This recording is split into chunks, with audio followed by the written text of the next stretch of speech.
ہمارا مسئلہ ہے کہ ہم ایک ہی لگے بھگے انداز سے سوچتے ہیں اور اپنے کمفرٹ زون میں ہی رہنا چاہتے ہیں. یہ سب کریٹیوٹی نہیں لا سکتا.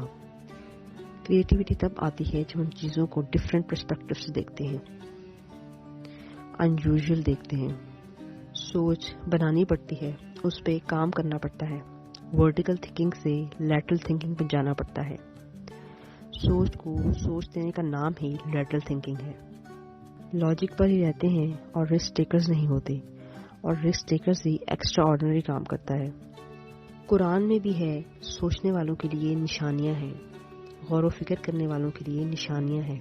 اور اس کو اقبال نے بھی سیکنڈ کیا ہے کہ میں اس شخص کو زندوں میں کیا شمار کروں جو خواب دیکھتا بھی نہیں اور سوچتا بھی نہیں.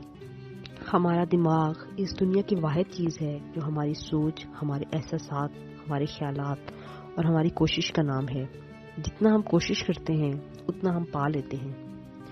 کہنے کو تو ہم اکثر یہ کہہ دیتے ہیں کہ فلاں شخص بہت عقل مند ہے اور بہت ذہین ہے, مگر حقیقت یہ ہے کہ عقل مندی کا تعلق ہماری سوچ, زندگی کے تجربات اور اینالائزنگ پاور کے ساتھ ہوتا ہے.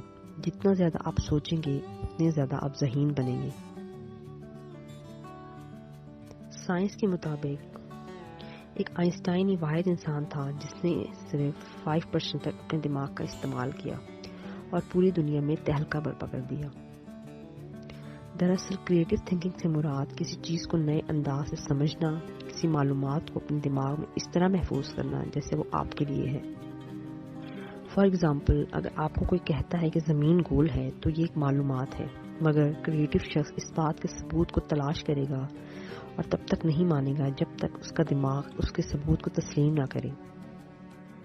ایک کریٹو شخص ہر کام کو مختلف اسٹریٹجیز سے کرتا ہے, کیونکہ اس کا مقصد صرف کام کرنا نہیں ہوتا بلکہ کام کو سمجھنا ہوتا ہے. دنیا میں صرف وہی لوگ کامیاب ہوتے ہیں جن کی سوچ کریٹو تھی. آج کے دور کا ایک خطرناک المیہ یہ ہے کہ ہماری کریٹو سوچ ختم ہوتی جا رہی ہے اور ہم شارٹ کٹس میں انوالو ہوتے جا رہے ہیں. یہی وجہ ہے کہ بچوں کے مارکس 90% تو آ جاتے ہیں مگر کوئی نیوٹن اور آئنسٹائن نہیں بن پاتا. سبجیکٹ یا کورس کو یاد کر لینا کامیابی نہیں بلکہ سبجیکٹ کے کانٹینٹ کو انڈرسٹینڈ کر کے زندگی پر لاگو کرنا ہی اصل کامیابی ہے. جب تک تعلیم کے معیار کو ڈگریوں کی تعداد اور مارکس کے لحاظ سے تولا جائے گا تب تک تعلیم یافتہ اور ڈگری یافتہ لوگ تو پیدا ہو سکتے ہیں مگر کریٹو سوچ والے سائنسدان نہیں. پھر ناکامی کے خوف سے بچوں میں خودکشی اور ذہنی اضطراب پیدا ہوگا, کیونکہ وہی کریٹو سوچ ہی ہوتی ہے جو آئنسٹائن جیسے سائنسدان کو یونیورسٹی سے ریجیکٹ ہونے کے باوجود بھی کامیاب بنا دیتی ہے. وہ کریٹو سوچ ہی ہوتی ہے جو تھامسن ایڈیسن کو 100 بار بلب ناکامی پر بھی ایک اور ٹرائی پر مجبور کر دے اور بالآخر کامیاب بناتی ہے.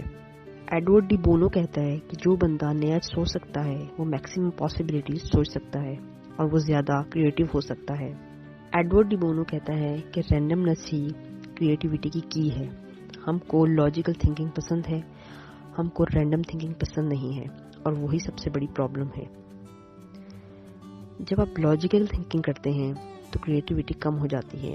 اس لیے بچوں میں کریٹیوٹی زیادہ اس لیے ہوتی ہے کیونکہ ان میں لاجیکل تھنکنگ کم ہوتی ہے.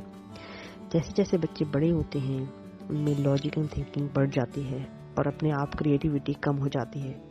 اس دنیا میں کاپی کرنے کا کوئی مول نہیں ہے. لوگوں کو کاپی کرنے سے ہمیں بھیڑ چال میں ہی دوڑنا پڑتا ہے.